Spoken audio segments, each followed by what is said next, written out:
દુનિયાની સૌથી શક્તિશાળી શાકભાજી એટલે કે કંટોલા, જે માત્ર ચોમાસાની ઋતુમાં જ તમને જોવા મળે છે.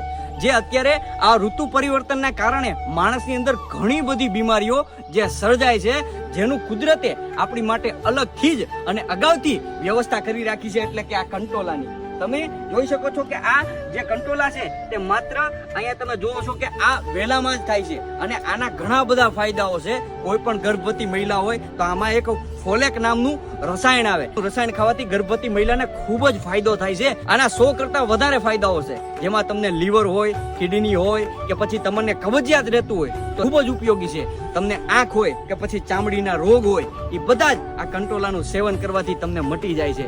અને મિત્રો, જો તમને કદાચ પછી જે ઋતુ પરિવર્તન થશે અને ત્યારે જો તમને કફનો અત્યારે આપણા શરીરની અંદર કફ બનવા લાગતો હોય તો એ કફને બનતો અત્યારથી જ અટકાવે છે, અને તમને ઋતુ પરિવર્તનના કારણે તમને કફ થતો નથી. તો મિત્રો, કોમેન્ટમાં અવશ્ય જણાવજો કે કોણે કોણે આ કંટોલા, કંકોડા જેને કહી શકાય, આના ઘણા બધા નામ છે. તમારે ત્યાં કયા નામથી ઓળખાય છે મને ખબર નથી. કોમેન્ટ બોક્સમાં અવશ્ય જણાવજો ને કોણે કોણે આ શાક ખાધું છે.